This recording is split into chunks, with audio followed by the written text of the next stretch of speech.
Hello and welcome to a new ASMR video. Today I'm going to read maybe one or two chapters from a book.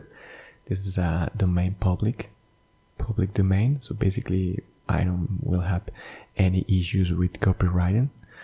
I don't know all the words, so maybe I could have a weird pronunciation with some words that I never met before. Basically, some of these words are new vocabulary for me. So I hope that even with you and even with that, you can understand and relax and feel the ASMR experience. So the thing is that you can let me know in the comments below what you think about this kind of format. But let's dive into the book. The name of the book is Alice's Adventures in Wonderland.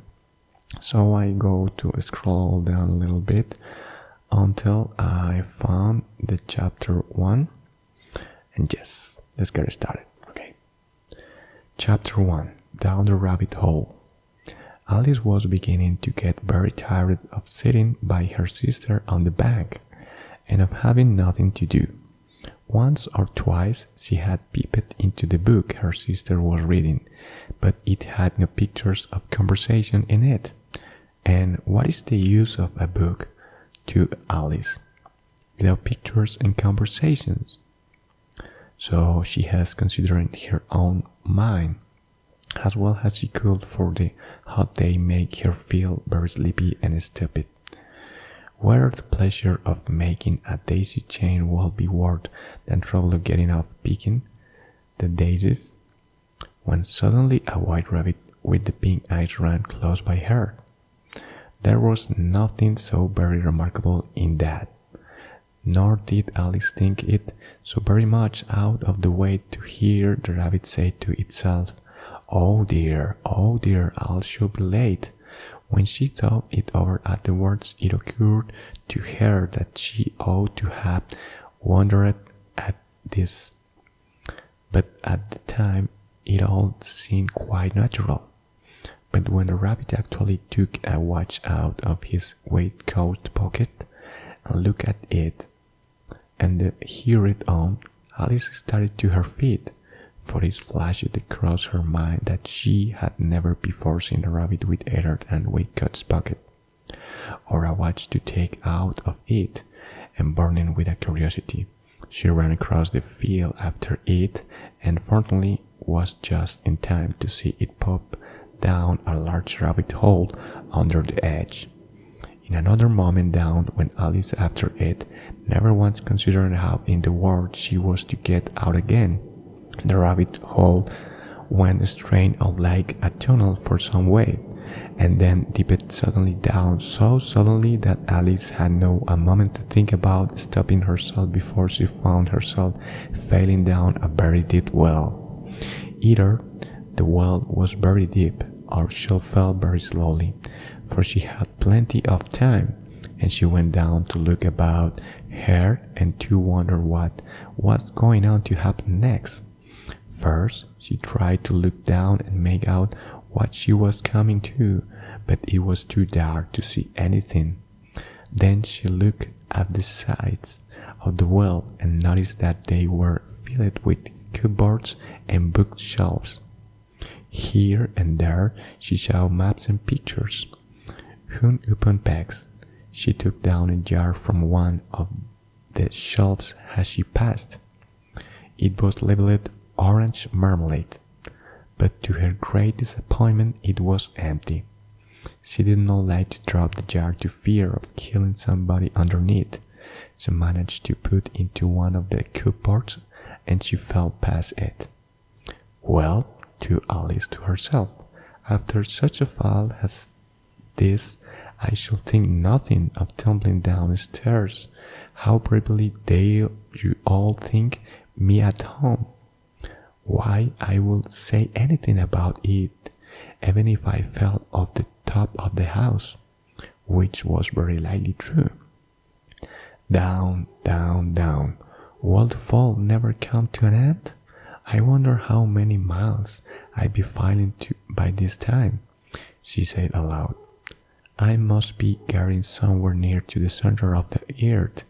Let me see. that will be 4,000 miles down, I think. For you see, Alice had learned several things of his share in her lesson in the school, and too he was not a very good opportunity for showing off her knowledge. As there was no one to listen to her, still it was good practice to say over, "Yes, that's about the right distance, but then I wonder what latitude or longitude I be got to." Alice had no idea what latitude was, or longitude either, but too they were nice grand words to say. Presently she began again. "I wonder if I shall fall right through the earth. How funny it'll seem to come out among the people that walk with their heads downward, the antipathies, and think." She was rather glad here was no one listening this time, and it didn't sound at all the right word. "But I shall have to ask them what the name of the country is. You know, please, ma'am, is this New Zealand or Australia?" And she tried to curtsy as she spoke fancy courtesy, as "You are failing through the earth. Do you think you could manage it? And what an ignorant little girl she'll think me for asking. No, 'til never do to ask. Perhaps I shall see it written up somewhere." Down, down, down. There was nothing else to do, so Alice soon began talking again. "Dinah'll miss very such tonight, I should think. Dinah was the cat.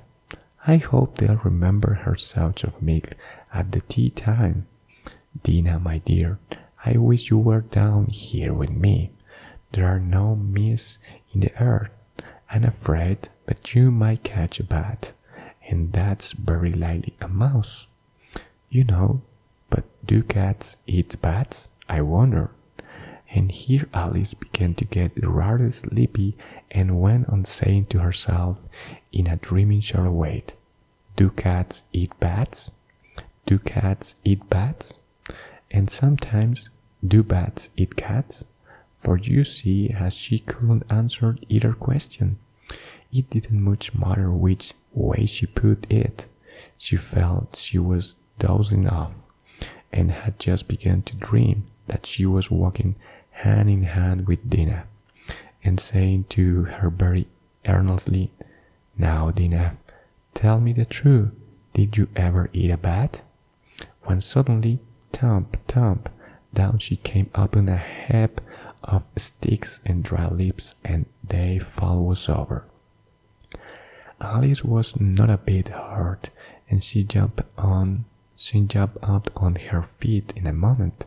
She looked up, but it was all dark overhead. Before her was another long passage, and the white rabbit was still inside. Hurrying down it, there was not a moment to be lost.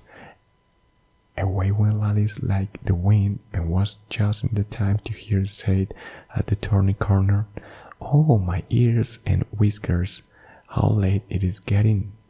She was close behind it when she turned the corner, but the rabbit was no longer to be seen. She found herself in a long, low hall, which was lit up by a row of lamps hanging from the roof. There were doors, and all around the hall, but they were all locked, and when Alice had been all the way down one side and up to other, trying to every door, she walked sadly up in the middle, wondering how she was ever to get out again. Suddenly she came upon a little three-legged table, all made of solid glass. There was nothing on it except a tiny golden key, and Alice's first thought was that it may belong to one of the doors of the hall, but alas, either the locks were too large or the key was too small, but at any rate it would be no open of any of them. However, on the second time around, she came upon a low curtain she had not noticed before, and behind it was a little door about 15 inches high. She tried the little golden key in the lock, and to her great delight, it fitted. Alice opened the door and found that it led into a small passage, not much larger than a rat hole. She knelt down and looked along the passage into the loveliest garden you ever saw. How she longed to get out of that dark hole and wander about among those beds and bright flowers and those cool fountains, but she could not even get her head through the doorway. And even if my head would go through poor Alice, it would be of very little use without my shoulders. Oh, how I wish I could shoot up like a telescope. I think I could if I only knew how to begin. For you see, so many out of the way things had happened lately that Alice had begun to think that very few things indeed were really impossible. There seemed to be no use in waiting by the little door, so she went back to the table, half hoping she might find another key on it, or that any rate of book or rules for shooting people of light telescopes. This time she found a little bottle on it, which certainly was not here before, said Alice, and round the neck of the bottle was a paper label with the words, "Drink me," beautiful printed on in large letters. It was all very well to say, "Drink me," but the wise little Alice was not going to do that in a hurry.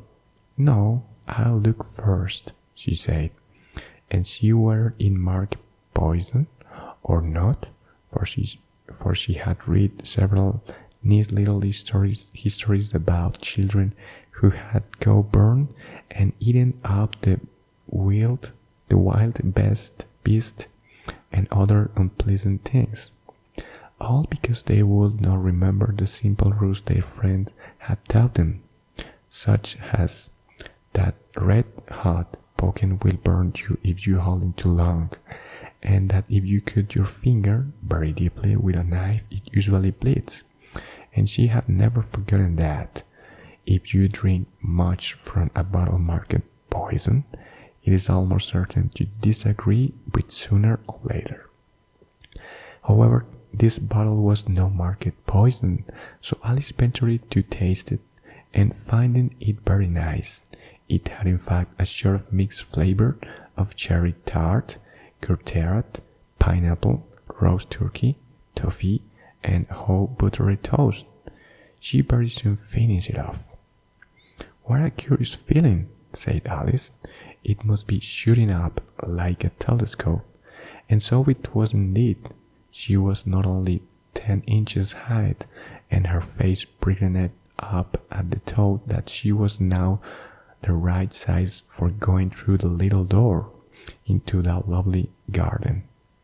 First, however, she waited for a few minutes to see if she was going to shrink any further. She felt a little nervous about this, for it might be end, you know, said Alice to herself. "It might go out altogether like a candle. Wonder if I should be like then."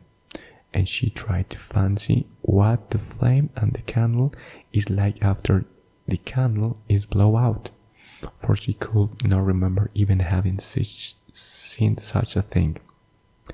After a while, finding that nothing more happened, she decided on going into the garden at once.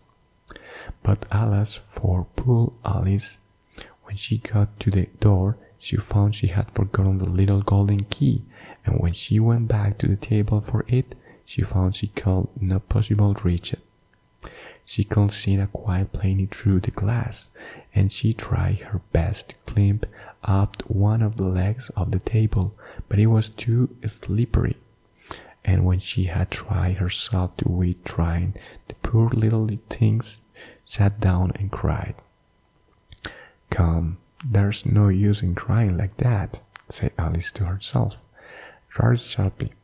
"I advise you to leave off this minute."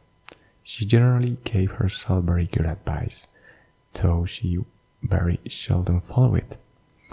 And sometimes she scolded herself too severely as bring tears into her eyes. And once she remembered trying to box in her own tears for having created herself in a game of croquet she has playing against herself.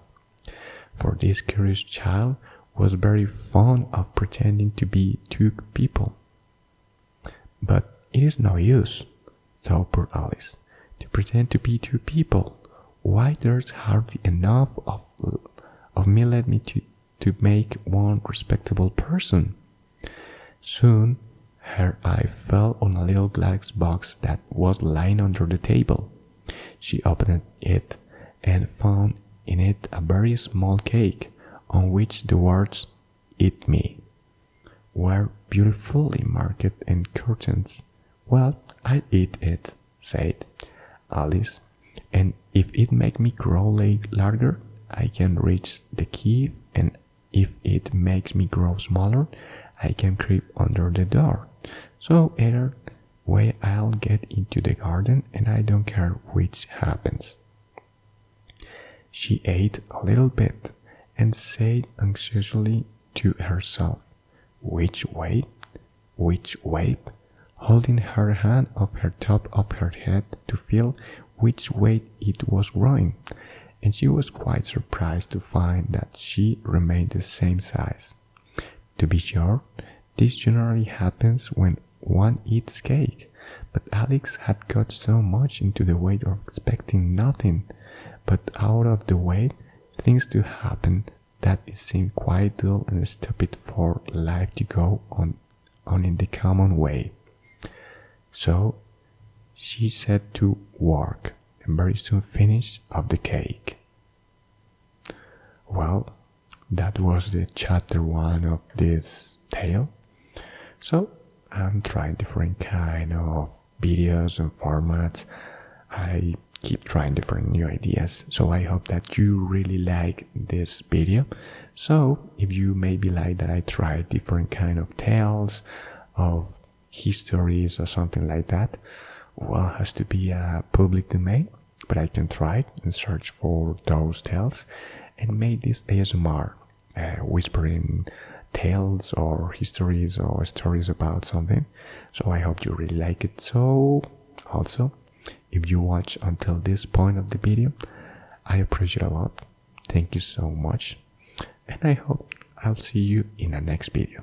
So have a really good week, a really wonderful month, and an amazing life. See you soon. Bye bye.